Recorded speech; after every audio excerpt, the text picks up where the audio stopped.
Hello दोस्तों, स्वागत है आपका मेरे YouTube चैनल स्टडी फैक्टर में। दोस्तों आज से हम विश्व भूगोल की कक्षा को प्रारंभ कर रहे हैं। इसमें हमारा पहला चैप्टर होने वाला है ब्रह्मांड। दोस्तों आज हम ब्रह्मांड के बारे में जानेंगे। तो दोस्तों ब्रह्मांड के बारे में जानने से पहले हम जान लेते हैं कि ब्रह्मांड कहते किसे हैं। दोस्तों छोटी से छोटू अणु से लेकर विशाल काय महाकाय जो आकाश गंगा होती है, इनके सम्मिलित रूप को हम ब्रह्मांड के रूप में जानते हैं। चलिए दोस्तों आगे बढ़ते हैं। तो दोस्तों बहुत सारे खगोल शास्त्री और विद्वान हुए जिन्होंने ब्रह्मांड के बारे में अपनी कुछ अवधारणा दी और कुछ सिद्धांत दिए। दोस्तों जिसमें यहाँ पे देखिए आप पहला है टालमी का। यहाँ पे आपको देखिए रेड कलर से एक टिक दिखाई दे रहा है। दोस्तों उसी के सारे हम पढ़ेंगे, तो उससे आप ध्यान रखिएगा। दोस्तों टालमी ने क्या कहा? टालमी ने 1940 ईस्वी में, यहाँ देखिएगा, टालमी ने 1940 ईस्वी में भू केंद्रित अवधारणा प्रस्तुत किया। दोस्तों इस अवधारणा के अनुसार उन्होंने यह बताया कि जो पृथ्वी है वह केंद्र में है, ब्रह्मांड के केंद्र में है और सभी ग्रह उपग्रह उसके चक्कर लगा रहे हैं। ये किसने कहा? यह टालमी ने 1940 ईस्वी में कहा। लेकिन कोपरनिकस ने 1543 ईस्वी में यह कहा कि सूर्य केंद्रित अवधारणा, उन्होंने सूर्य केंद्रित अवधारणा प्रस्तुत किया और उन्होंने बताया कि सूर्य केंद्र में है और बाकी सभी ग्रह उसके चक्कर लगा रहे हैं, जो कि बिल्कुल सही है। दोस्तों याद रखिएगा, सूर्य केंद्रित अवधारणा कोपरनिकस ने 1543 ईस्वी में दिया था। अब दोस्तों आगे बढ़ते हैं और बात कर लेते हैं तीसरे पॉइंट की, वो है Edwin Powell Hubble. Edwin Powell Hubble 1985 ईस्वी में ब्रह्मांड का व्यास 250 करोड़ प्रकाश वर्ष। दोस्तों पावेल हब्बल ने यह बताया कि जो ब्रह्मांड है उसका पूरा व्यास 250 करोड़ प्रकाश वर्ष होता है। और यह कब बताया उन्होंने? 1925 में बताया था। दोस्तों इसे आप नोट करते चलिए, काफी इंपॉर्टेंट क्वेश्चन रहने वाला है ये आपके लिए, किसी भी एग्जाम के लिए। दोस्तों आगे बढ़ते हैं, बात कर लेते हैं कि इमैनुअल कांट। इमैनुअल कांट ने 1755 ईस्वी में वायव्य राशि परिकल्पना प्रस्तुत की। तो दोस्तों इसे बताने से पहले मैं आपको बता दूं कि जब ब्रह्मांड आया तो दोस्तों सबसे पहले ये प्रश्न उठ गए कि ब्रह्मांड का निर्माण कैसे हुआ। ब्रह्मांड का निर्माण कैसे हुआ, इस पेचीदा को लेकर बहुत सारे विद्वान खगोल शास्त्रियों ने अपना अपना मत प्रस्तुत किया और उन्होंने ब्रह्मांड और पृथ्वी तारों से संबंधित वह अवधारणा बताई जिसके द्वारा उन्होंने यह समझाने का प्रयास किया कि ब्रह्मांड बना कैसे, उसका निर्माण कैसे हुआ, पहले वह कैसी अवस्था में थी। तो दोस्तों सबसे पहले बात कर लेते हैं। तो कांट महोदय ने, इमैनुअल कांट ने 1755 ईस्वी में वायव्य राशि परिकल्पना प्रस्तुत किया, जिसके अनुसार उन्होंने बताया कि पृथ्वी का निर्माण आद्य पदार्थ से हुआ है। उन्होंने बताया पृथ्वी का निर्माण आद्य पदार्थ से हुआ। दोस्तों इन सभी जो भी थ्योरी है उनके बारे में जो विस्तृत क्लास होगी वो अलग होगी। यहाँ पे हम केवल ये बात करने वाले हैं कि किस विद्वान ने कौन सी परिकल्पना या कौन सी अवधारणा प्रस्तुत की है। तो दोस्तों कांट ने वायव्य राशि परिकल्पना प्रस्तुत की थी।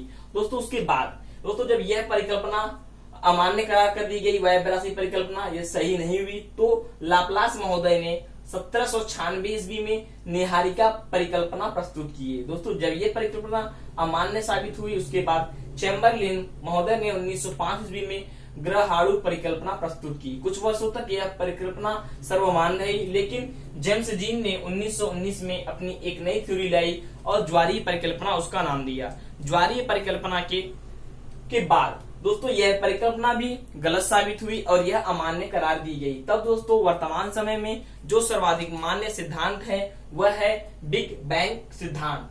प्रेजेंट टाइम में बिग बैंग सिद्धांत ही मान्य सिद्धांत है, जिसे हम महाविस्फोटक सिद्धांत के नाम से जानते हैं। तो चलिए दोस्तों अब हम बात करते हैं कि बिग बैंग थ्योरी क्या है, उसके अनुसार संसार ब्रह्मांड का निर्माण कैसे हुआ, इन सभी बातों को हम जानेंगे। दोस्तों तो मैं आपको बता दूं कि बिग बैंग सिद्धांत जो है, इस सिद्धांत के प्रतिपादक थे बेल्जियम के खगोल शास्त्री जॉर्ज लेमेंतरे।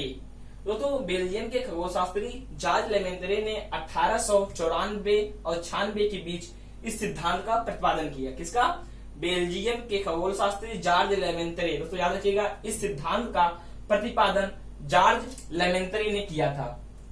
इस सिद्धांत का प्रतिपादन जॉर्ज लेमेंतरे ने किया था 1894 और 96 ईस्वी के बीच। वही दोस्तों रॉबर्ट वेगनर महोदय ने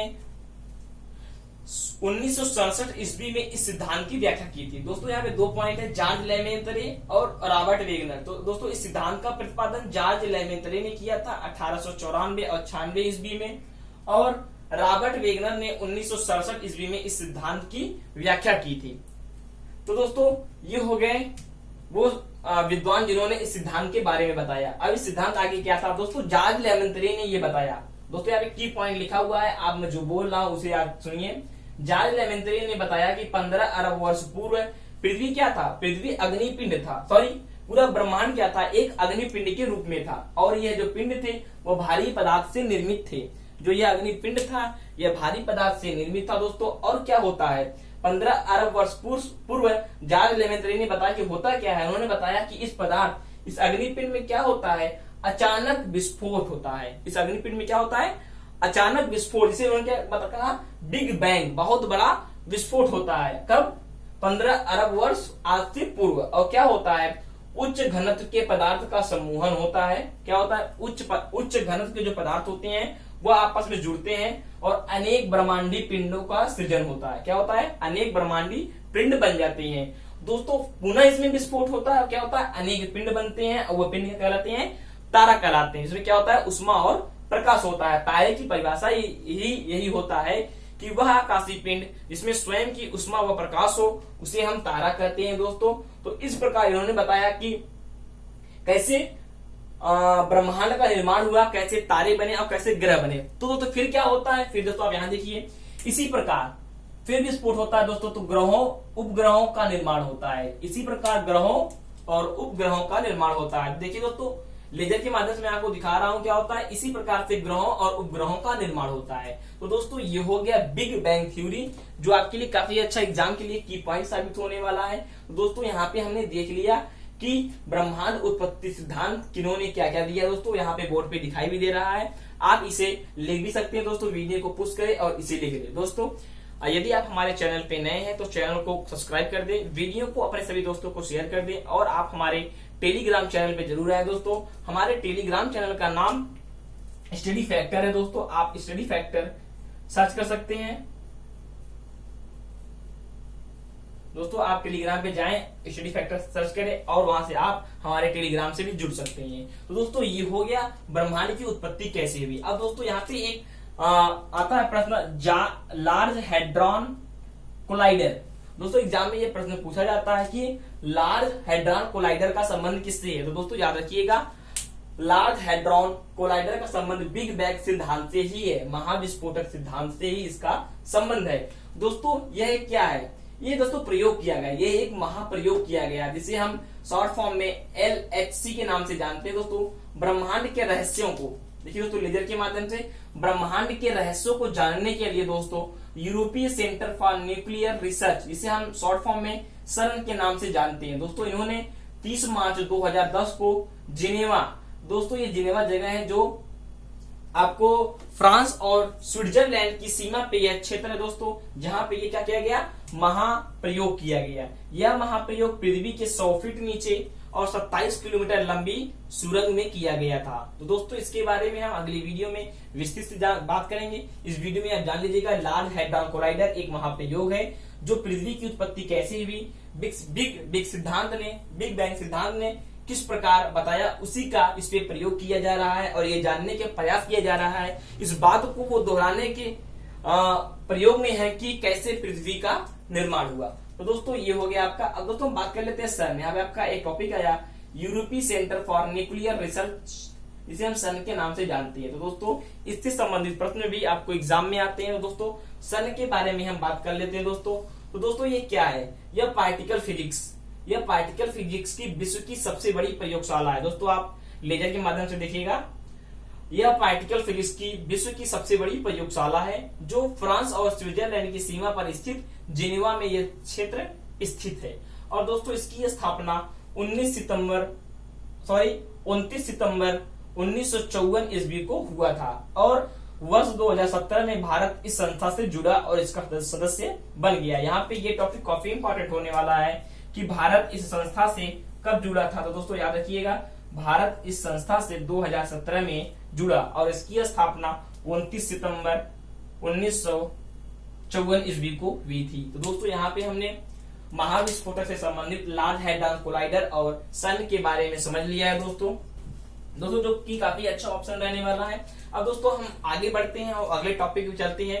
हमारा अगला टॉपिक होने वाला दोस्तों आकाशगंगा, जिसे हम गैलेक्सी के नाम से जानते हैं। इसके बाद हम तारों को पढ़ेंगे, फिर हम अपने अपने तारे सूर्य के बारे में जानेंगे, फिर ग्रह के बारे में जानेंगे। इसी तरह ये वीडियो चलता रहेगा और मैं आपको इस प्रकार वीडियो प्रोवाइड कराता रहूंगा। दोस्तों, वीडियो को शेयर करना न भूलें। दोस्तों, हम बात कर लेते हैं कि आकाशगंगा।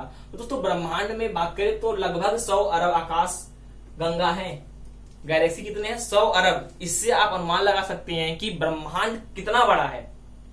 इसमें क्या है? 100 अरब आकाश गंगा है और एक आकाश गंगा में हजारों सौरमंडल होते हैं, लाखों सौरमंडल होते हैं। एक आकाश गंगा में क्या होते हैं? लाखों सौरमंडल होते हैं। और पूरे ब्रह्मांड में 100 अरब से ज्यादा या लगभग उतना क्या है? आकाश गंगा है। दोस्तों, आकाश गंगा की बात करें तो दोस्तों इसमें 98% जो होता है वो तारा होता है। 2% में गैस, हाइड्रॉन और धूल के कण पाए जाते हैं। दोस्तों, लेजर के माध्यम से आप देखें कि 98% तारा होता है, 2% गैस होती है, हाइड्रॉन होता है और धूल होता है। दोस्तों, आकाश गंगा को प्रायद्वीपीय ब्रह्मांड के नाम से भी जाना जाता है। दोस्तों, यदि प्रश्न पूछ ले कि प्रायद्वीपीय ब्रह्मांड किसे कहते हैं, तो दोस्तों याद रखिएगा कि प्रायद्वीपीय ब्रह्मांड आकाशगंगा या गैलेक्सी को कहा जाता है।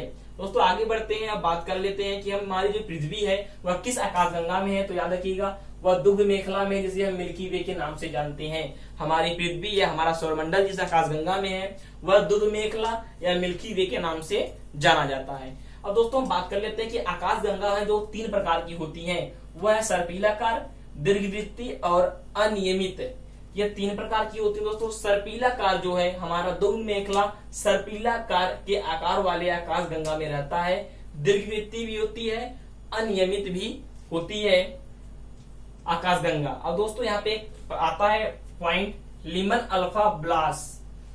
लीमन अल्फा ब्लास दोस्तों ये क्या है इसके बारे में बता दें तो यह अमीबा के आकार का 20 करोड़ प्रकाश वर्ष से बड़ा क्या है? यह आकाशगंगा है। इसकी खोज हुई, यह अमीबा के आकार का है और 20 करोड़ प्रकाश वर्ष से बड़ा है। तो दोस्तों काफी बड़ा यह है, अमीबा के आकार का यह एक आकाशगंगा है। इसका नाम है लीमन अल्फा ब्लास। जिस प्रकार दुग्ध मेखला है उसी प्रकार लीमन अल्फा ब्लास है। यदि प्रश्न बनता है कि अमीबा के आकार का कौन सी आकाशगंगा है तो वो है लीमन अल्फा ब्लास। दोस्तों, इस वीडियो के माध्यम से आज मैं आपको इतना समझाया हूं। दोस्तों, यदि कोई टॉपिक आपको नहीं समझ में आता है तो आप कमेंट बॉक्स में कमेंट कर सकते हैं। दोस्तों, यदि वीडियो आपको अच्छा लगा तो वीडियो को शेयर कर दें, वीडियो को लाइक कर दें और अपने उन सभी मित्रों को यह वीडियो शेयर करें जो इस टॉपिक से संबंधित है और इसे पढ़ना चाहते हैं। दोस्तों, थैंक यू। जय हिंद।